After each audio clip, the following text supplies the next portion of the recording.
everyone, my name is Oscar and you have joined the virtual Vechtschule as we're about to discuss Landsknecht halberd fighting. But before we do so, I'd like to give a shout out to some of my friends who have been developing the tabletop miniature battle game called Force of Virtue. As is probably no surprise, I like to paint minis in my spare time and occasionally push them across the table while rolling some dice with friends.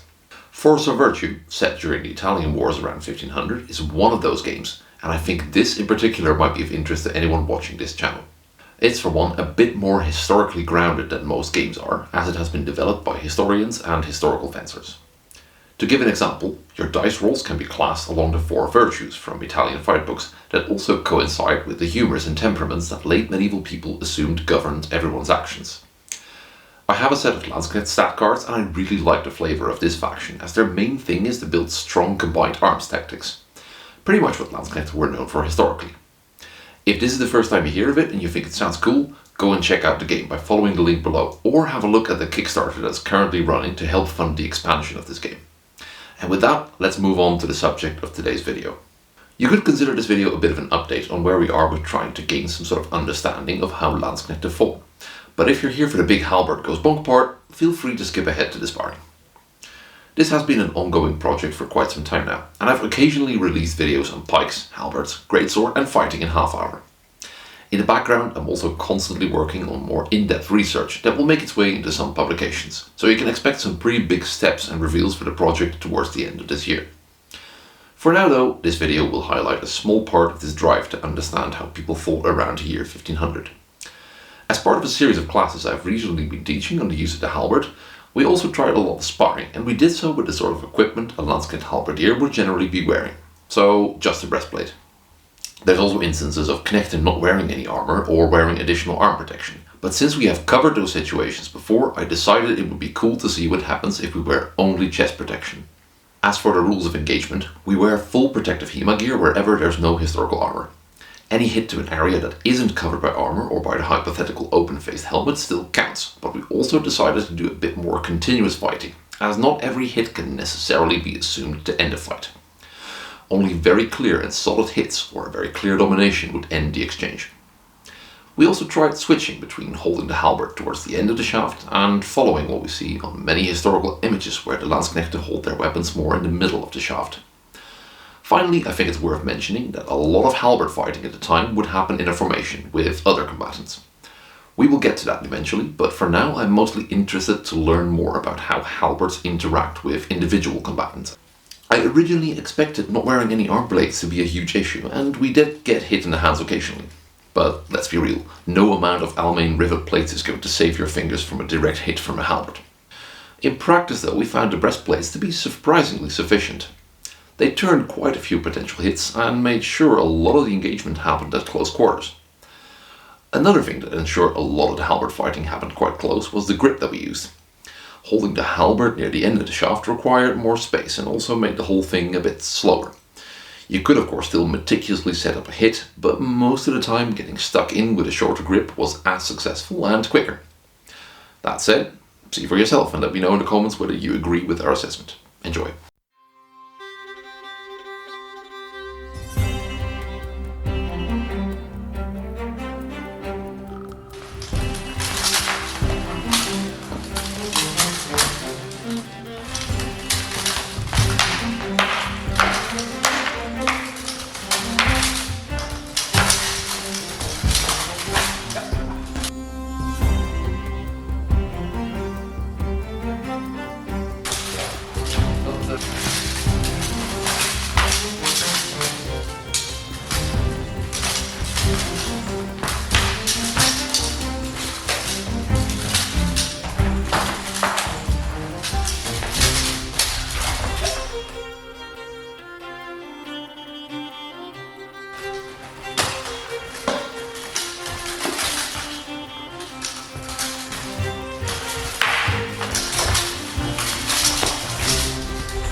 Whoa!